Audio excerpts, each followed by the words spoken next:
نحمده ونصلي على رسوله الكريم اما بعد فاعوذ بالله من الشيطان الرجيم بسم الله الرحمن الرحيم من عمل صالحا من ذكر او انثى وهو مؤمن فلنحيينه حياة طيبة ولنجزينهم اجرهم باحسن ما كانوا يعملون صدق الله العلي العظيم ونحن على ذلك لمن الشاهدين والشاكرين والحمد للہ رب العالمین۔ میرے معزز سامعین، میں نے آپ کے سامنے قرآن کریم کی ایک آیت مبارکہ تلاوت کی ہے۔ دعا ہے کہ اللہ رب العزت صحیح بیان کرنے کی توفیق عطا فرمائے، مجھے اور آپ کو اس پر عمل کرنے کی توفیق عطا فرما دے۔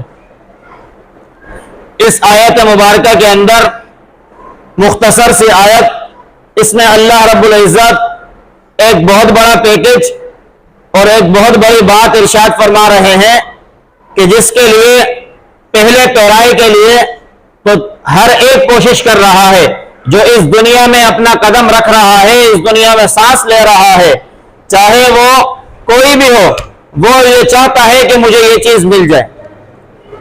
لیکن دوسری چیز جو ہے وہ بھی چاہتے ہیں، لیکن اللہ رب العزت ان کو دینا نہیں چاہتے جو لوگ اسلام کے دائرے میں نہیں ہوتے۔ اللہ رب العزت نے اس آیت مبارکہ کے اندر ایک مکمل پیکج وہ جو بیان کیا ہے وہ یہ ہے کہ اگر تم ایمان کے ساتھ عمل صالح کرنے لگ جاؤ، نیک عمل کرنے لگ جاؤ، زیادہ شرطیں نہیں ہیں، صرف چھوٹی سی بات کہ اللہ نے ایمان تو تمہیں ویسے ہی دیا ہے، ایمان کی دولت سے اللہ نے تمہیں ویسے ہی نواز دیا ہے، بس ایمان کے ساتھ نیک اعمال اگر تم کرنے لگ جاؤ تو تمہیں اللہ رب العزت یہ انعامات عطا فرما دیں گے کہ جس کے لیے ہر ایک محنت کر رہا ہے۔ وہ یہ ہے کہ فَلَنُحْيِيَنَّهُ حَيَاةً طَيِّبَةً، اس دنیا کے اندر ہر حوالے سے پاکیزہ زندگی اللہ عطا فرما دیں گے۔ پاکیزہ زندگی کیا ہے؟ کہ اللہ رب العزت مجھے ہر ایک کے در سے بھی بچائیں گے، اور اللہ رب العزت مجھے ان لوگوں میں شامل فرمائیں گے جو اللہ کی راہ میں اپنے ہاتھ سے خرچ کرتے ہیں، اور اللہ مجھے ان لوگوں میں شامل فرمائیں گے جو اللہ کے نزدیک قرب کا مقام رکھتے ہیں۔ اللہ رب العزت مجھے ان لوگوں میں شامل فرما دیں گے کہ جن کے آمین کہنے کے اوپر اللہ رب العزت ان کی دعا کو قبول فرما لیتے ہیں۔ اللہ رب العزت مجھے ان لوگوں میں شامل فرمائیں گے کہ جن کی ایک ایک ادا پر مر مٹنے کے لیے اللہ کی طرف سے فرشتے مقرر ہوتے ہیں کہ فَلَنُحْيِيَنَّهُ حَيَاةً طَيِّبَةً، کہ اللہ رب العزت پاکیزہ زندگی عطا فرما دیں گے۔ پاکیزہ زندگی، حضرت عمر رضی اللہ تعالی عنہ 22 لاکھ مربع میل کے اوپر حکومت کرنے والے، ایک دفعہ وقت کے سپر پاور کیسر و کسریٰ نے اپنی طرف سے، یہ ایران وغیرہ، انہوں نے ایک اپنی طرف سے قاصد بھیجا، کہا ہماری طرف سے پیغام لے کر جاؤ اور ادھر کے امیر المومنین کو ہمارا پیغام دو۔ تو وہ جب قاصد آیا اور صحابہ سے دریافت کیا، ساتھیوں سے، کہ مجھے آپ کے امیر المومنین سے ملنا ہے اور آپ مجھے ان کا محل دکھا دیں، محل کی طرف رہنمائی فرما دیں، تو میں آپ کے وقت کے امیر المومنین سے اپنی کچھ بات رکھوں۔ انہوں نے کہا بھائی ہمارے یہاں پر امیر المومنین کا کوئی محل وحل نہیں ہوتا، یہیں کہیں آپ کو بازار میں ملیں گے دعوت دیتے ہوئے، یا اپنے جانوروں کو چراتے ہوئے کسی جنگل میں ملیں گے، یا آپ ان کو دیکھ لیں کہ کسی قبرستان میں آپ کو مل جائیں گے۔ وہ حیران ہو گیا کہ وقت کے امیر المومنین 22 لاکھ مربع میل پر جس کی حکومت، ہمارے وقت کے حکمرانوں کو تو چین نہیں آتا کہ جب تک کہ وہ کسی بنگلے اور کسی محل کے اندر موجود نہ ہو۔ تو پھر اس نے کہا چلو دیکھتے ہیں۔ تلاش کرنے کے بعد حضرت عمر رضی اللہ تعالی عنہ کو ایک قبر کے ساتھ لیٹا ہوا درخت کے نیچے پایا۔ اتنا پریشان ہو گیا کہ ہمارے شہنشاہ، ہمارے بادشاہ محل کے اندر سیکورٹی کے اندر موجود ہوتے ہوئے اندر کمرے میں آرام نہیں کر پاتے، اور یہ کیسے ان کا امیر المومنین ہے کہ ایک قبر کے پاس لیٹا ہوا ہے، درخت کے نیچے ہے، کوئی ہوا کا انتظام اپنی طرف سے نہیں کیا ہوا، کوئی سیکورٹی کا انتظام اپنی طرف سے نہیں کیا ہوا، اور بے خوف ایسے لیٹا ہے۔ تو پھر اس نے حضرت عمر رضی اللہ تعالی عنہ کی طرف قدم بڑھانا چاہا، کہا دیکھو تو صحیح۔ حضرت عمر رضی اللہ عنہ کی آنکھ کھل گئی اور اس کو آواز دی تو ایک دم ڈر گیا۔ جب یہ پاس اس کو بلایا تو اس نے کہا سب سے پہلے تو آپ مجھے کلمہ پڑھائیں کہ جس دین پر مجھے لگتا ہے آپ چل رہے ہیں وہ حق ہے، جس کی وجہ سے آپ بے خوف یہاں سو رہے ہیں۔ حضرت عمر رضی اللہ عنہ نے کلمہ پڑھایا۔ کلمہ پڑھانے کے بعد اس سے پوچھا کہ آپ کیسے آئے؟ کہا کیسر و کسرا کی طرف سے پیغام لے کر آیا تھا، لیکن اب معلوم ہوا کہ ان کا پیغام ایسے ہی ہے، میں آپ کی طرف جب آیا تو اللہ نے مجھے حق کی دعوت کی طرف نواز دیا۔ تو یہ حضرت عمر رضی اللہ عنہ کا بے خوف ہونا۔ اس نے جب سوال کیا آپ اتنے بے خوف کیسے ہیں؟ کہا ہمارے اللہ کی طرف سے ہمیں پیغام ہے کہ اللہ نے جس کو ایمان دیا ہے وہ عمل صالح کرنے لگ جائے تو اللہ پاکیزہ زندگی دے دیتے ہیں۔ من عمل صالحا من ذکر او انثى وهو مؤمن فلنحيينه حیاتا طیبہ، ایمان لے کر جو بھی آیا ہے عمل صالح کرنے لگ جائے اللہ یہی زندگی دیں گے۔ ایمان سے سرفراز ہو گیا۔ پھر آگے دیکھیں وَلَنَجْزِيَنَّهُمْ أَجْرَهُمْ بِأَحْسَنِ مَا كَانُوا يَعْمَلُونَ، یہ تو دنیا کا بدلہ ہے۔ پھر آخرت کے لیے اللہ رب العزت نے کیا انعام رکھا؟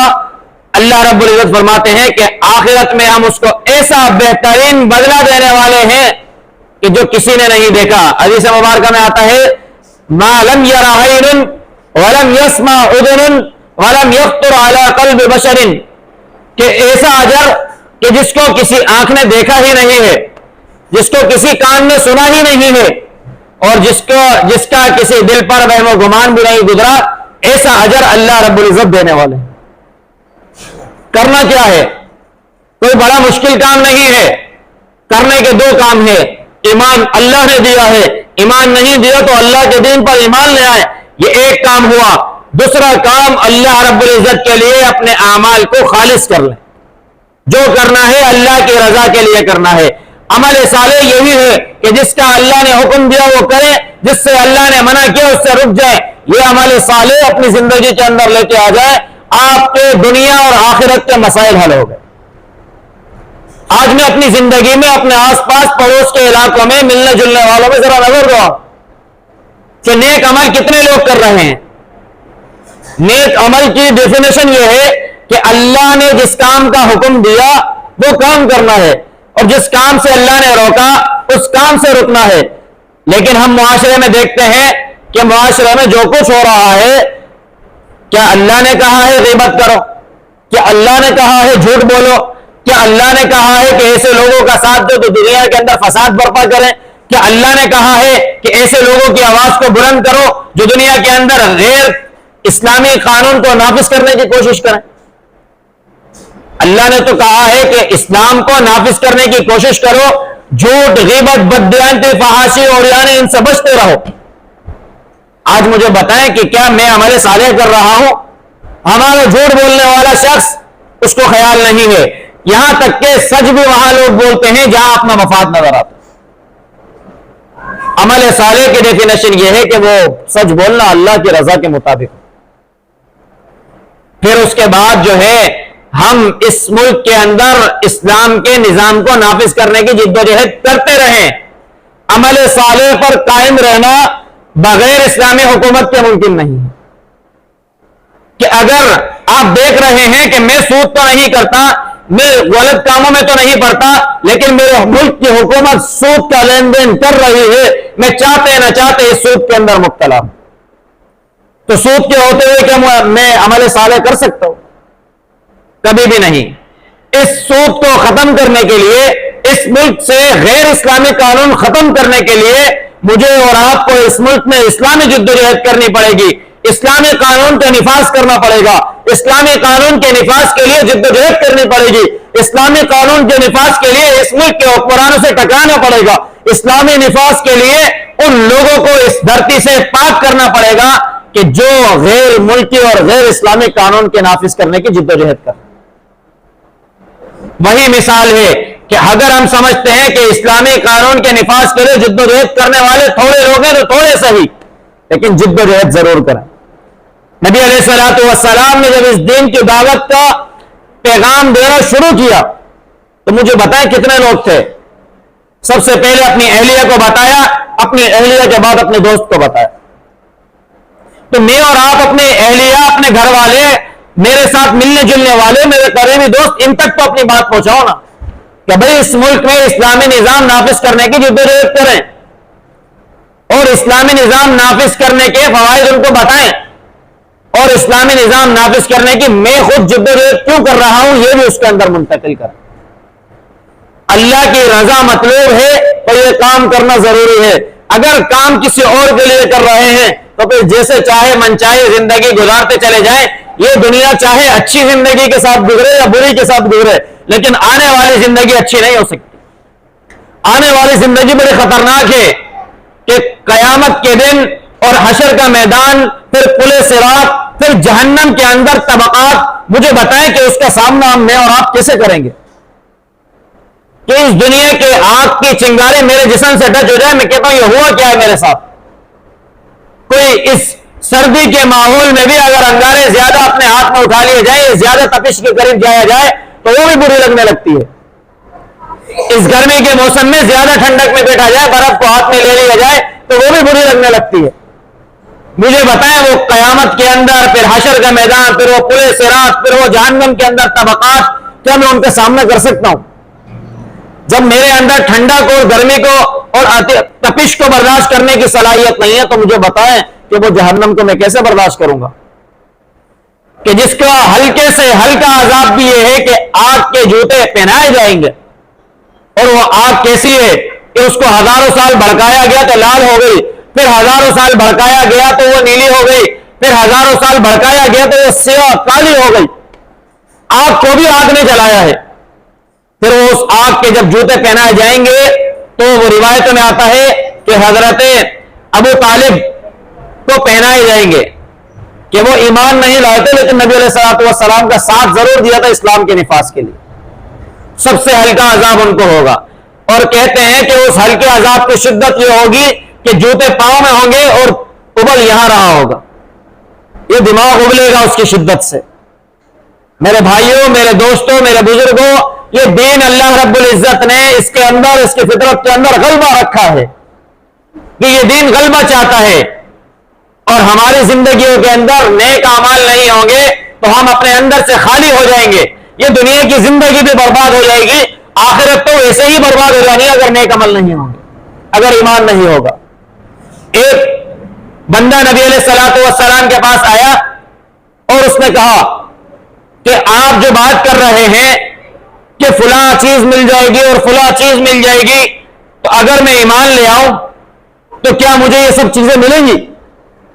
انہوں نے کہا آپ ایمان لے آؤ، ایمان لاتے ہی آپ کے سارے گناہ معاف، پھر آپ کو اللہ رب العزت بلند مقام عطا فرمائیں گے۔ تو اس نے کہا اچھا تو پھر میں ایمان لاتا ہوں، مجھے کلمہ پڑھائیے۔ نبی علیہ السلام نے کلمہ پڑھایا۔